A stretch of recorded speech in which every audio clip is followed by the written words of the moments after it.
Ohio State advancing to the national championship game where they will face Notre Dame. Some more context on the Buckeyes punching this ticket as they will play in the title game for the sixth time in the BCS college football playoff era, which dates back to 1998. The only team to get this far more, Crimson Tide of Alabama, who have 9.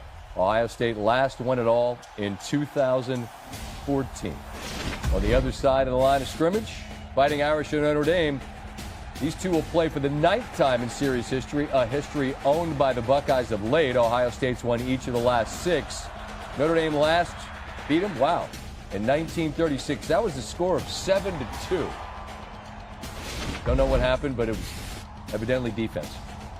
They've combined for 14 national championships in the AP poll era. It's been a decade since Ohio State has won it, more than 30 since Notre Dame last won it back in '88. Buckeyes seeking their 7th over that span. The Irish, their 9th. So it's history on both sides, and it's deep. Texas has plenty. They add some to it this year, just not the title. The reactions beginning with their head coach, Steve Sarkisian. Hell of a football game.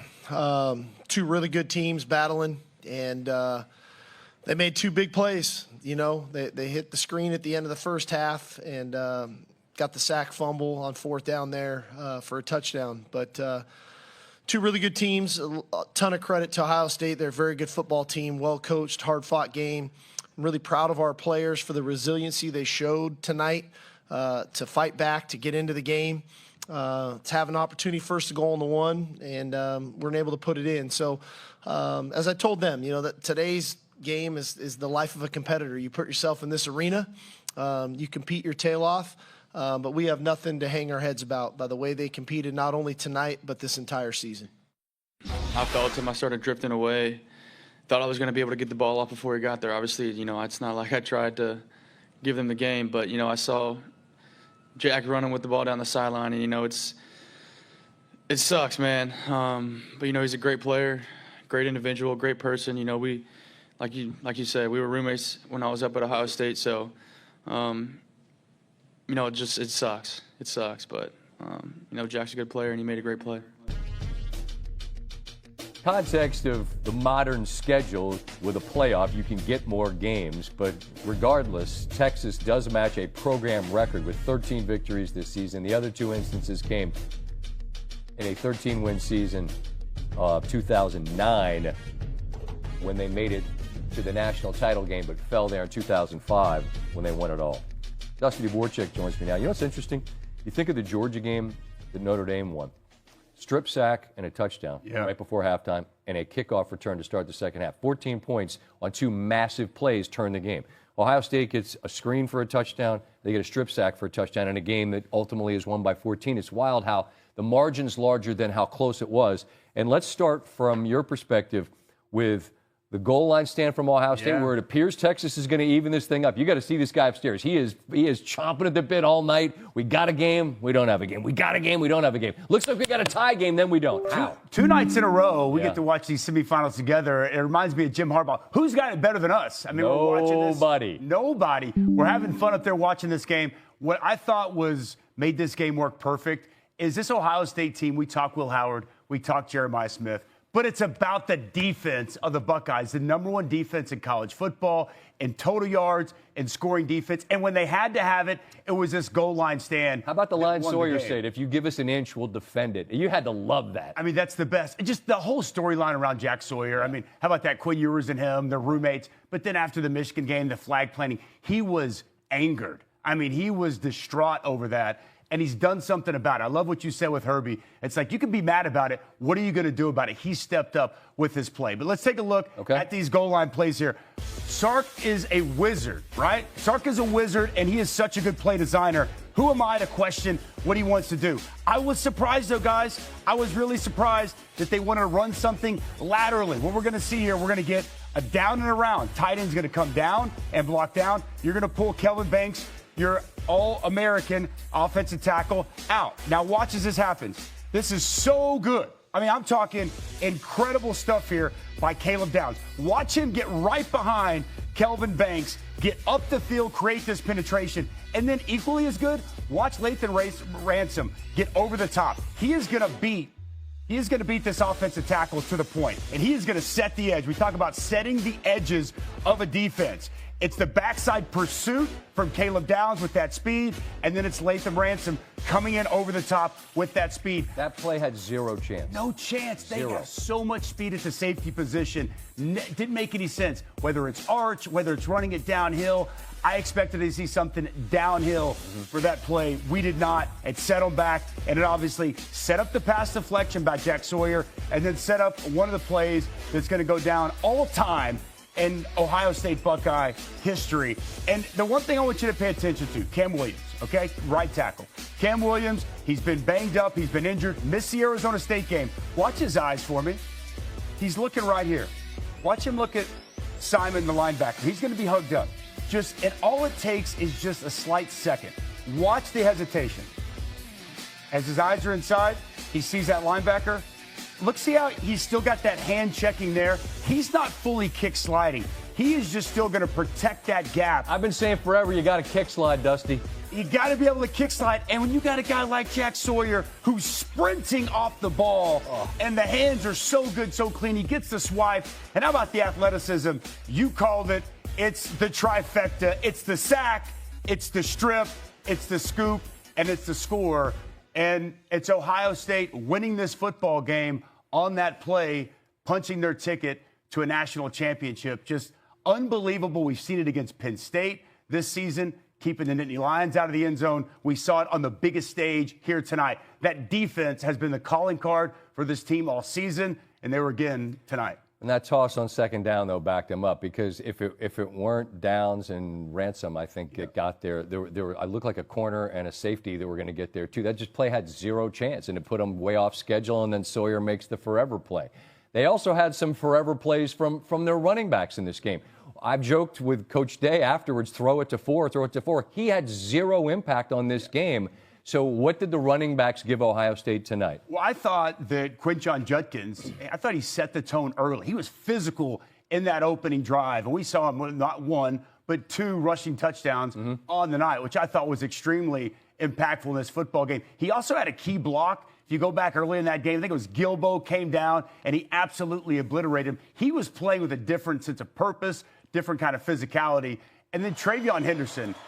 I thought TreVeyon Henderson, both as a runner, but really the play before halftime that you've already referenced. And there's so much to like about the play before halftime for TreVeyon Henderson. You see Judkins getting in the end zone. This play right here, though, it is so timely, such a good call by Ryan Day.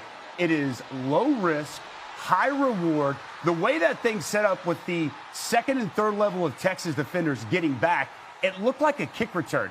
They had three offensive linemen, and it looked like the old school wedge. They set it up, and you give a guy like TreVeyon Henderson three big blockers, that much space, that is a problem for Texas defensively. That play, game-changing play right there before halftime, and it's an excellent play call by Ryan Day and perfectly executed by Ohio State.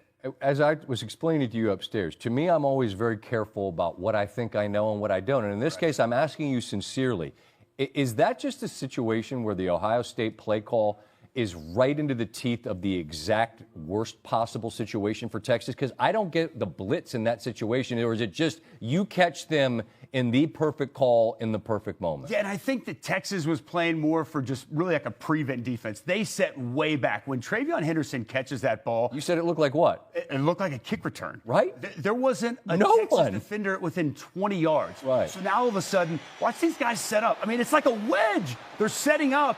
And you give 32 the football with open field out in front. Bye-bye. Bye-bye. He's gonna hit his head on the goalpost. And it was a timely call. Texas was not ready for it. And strike up the band. And you gave a great metaphor upstairs. Texas fought so hard to tie that thing up at 7. And then, boom. Sisyphus. Pushing the rock mythology. up. That's it. You've schooled me up. I've been educated here in D.C. by you. But to Texas' credit, they fought. They made this a football game. For sure. They've got it right there on the doorstep, to tie this game up. And who knows what happens in that scenario? Because I thought their defense, it had some confidence. It was able to create some stops. We had ourselves a ball game, but the Ohio State defense just stepped up when they had to. Hold that thought, because I want to circle back to Texas and being a yard away from tying this game, which ultimately they don't, and how that will sort of sit with them moving forward. But first, Holly Rowe with Will Howard. Will Howard there. Will Howard and Ohio State lost on their home field against Michigan. They win on that field against Tennessee. They obliterate Oregon, and they hang on to beat Texas. I'm going to get to the Texas piece in a minute. Just a thought on Will Howard on a night where it wasn't splash plays necessarily, wasn't chucking deep balls to 4, but there's still moments and plays that impressed you. What were they? There was a lot of moments in plays. There was a lot of zone coverage Texas was throwing at him. He was taking what the defense gave him. Carnell Tate had 7 catches in this game. You know, he was able to go to Mecca Buka for 5 catches, G. Scott for 5 catches. He was finding the open man. He wasn't just going, he was going where the ball needed to go, which is good quarterback play.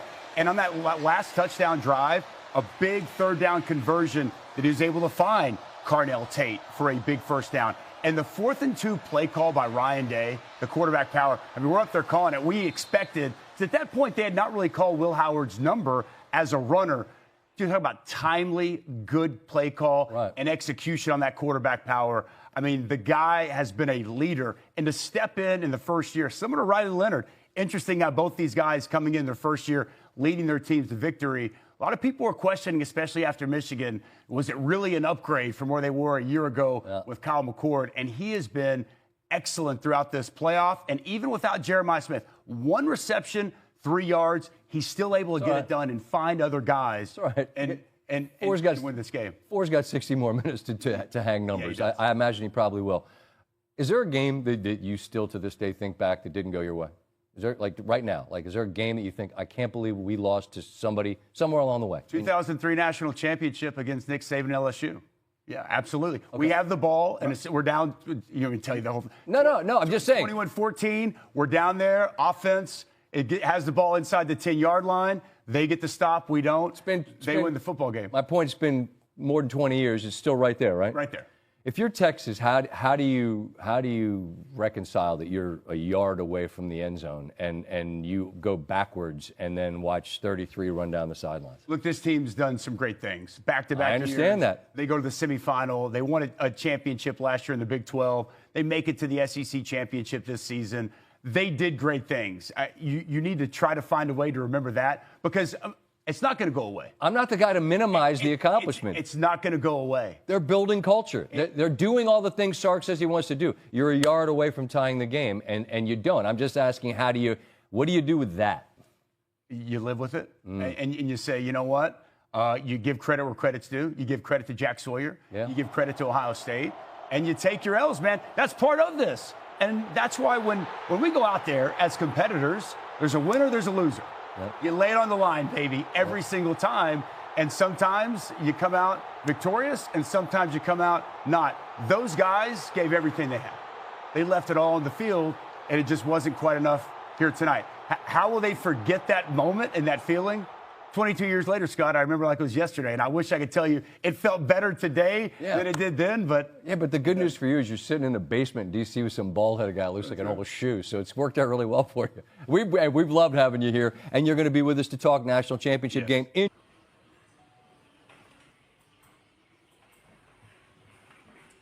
Xin chào tất cả mọi người đã quay trở lại với kênh của mình. Ngày hôm nay mình sẽ tiếp tục hướng dẫn các bạn làm vòng, và hôm nay bọn mình sẽ có tiêu đề là đèn giao thông. Các bạn hôm nay con của mình sẽ có tiêu đề là sân vận động. Bây giờ mình bắt đầu làm nhá. Kiểu như gen lại rồi nên cái độ phân giải nó không cao. Gen nghe có độ đan len mà. Vàng đầu tiên nhá. Có đan len bao gồm riêng của đội bọn đan len cái gì không rồi là mình gọi là đứng đầu.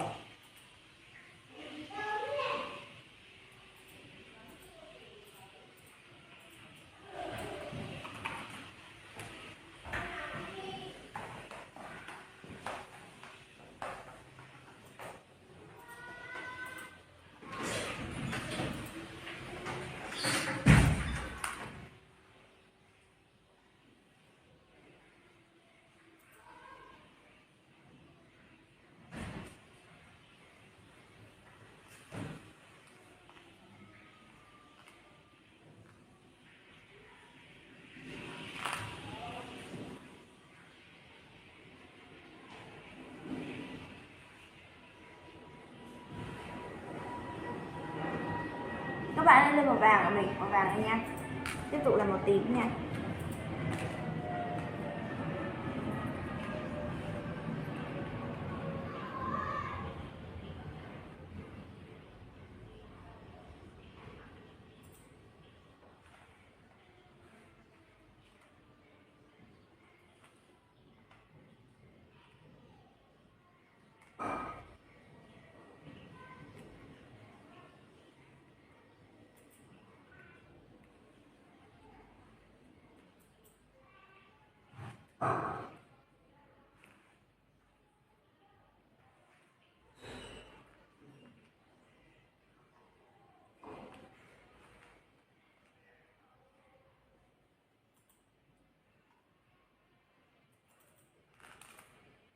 Mọi người ơi, đây màu tím này nhá.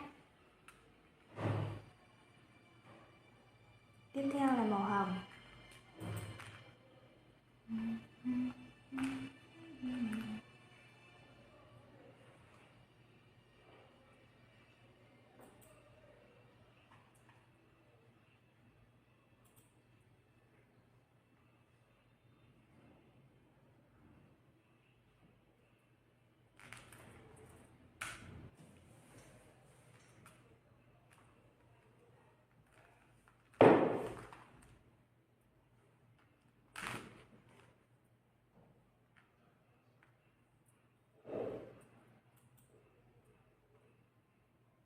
Các bạn bây giờ đến màu đỏ nha.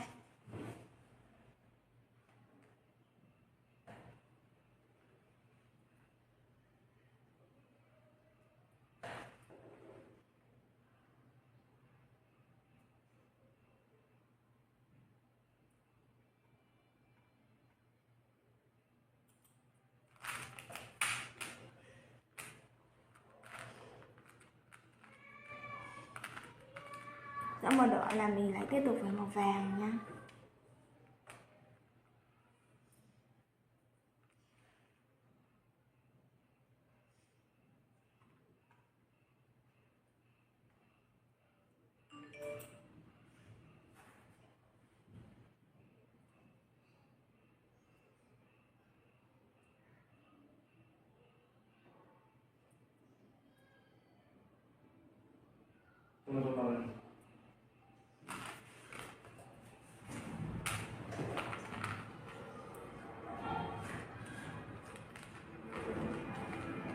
Cuối cùng là màu xanh dương.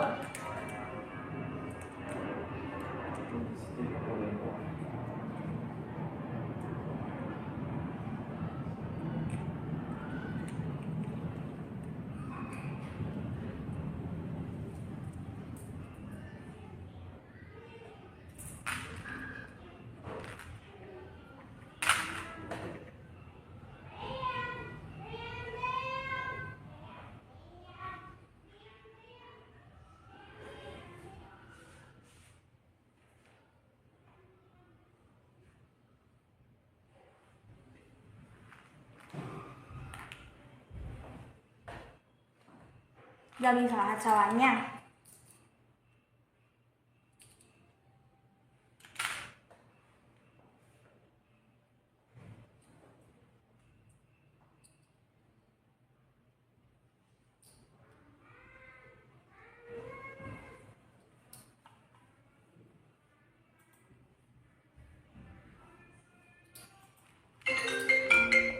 Tôi nghe rồi.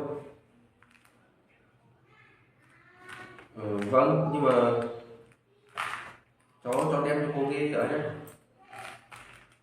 cái lệnh đấy cô. Nhưng mà cháu xuống nhờ ông Nhã lấy thì cháu định đặt thêm 3 quyển, nhưng mà ông Nhã bảo đặt thì lần này không có, thì cho thấy cô nhắn trên nhóm là cô đặt 7 quyển đúng không, nhưng mà không có quá nào, thì còn ông Nhã mà còn sót lại mỗi 3 quyển thì cháu lấy hết về, cháu đúng chuyển còn 2 quyển cho gửi cô. Vâng.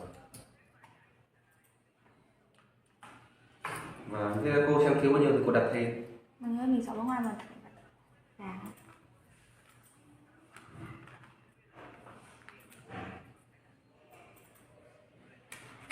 Và cô đặt thêm bên Hà Nội cho mọi người rồi.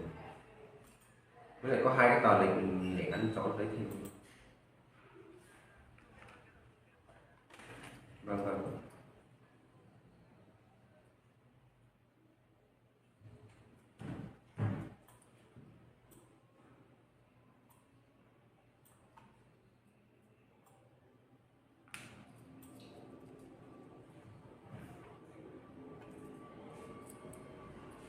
Mọi người ơi, đây là vòng của mình hoàn thành rồi nha. Video của mình đến đây là kết thúc.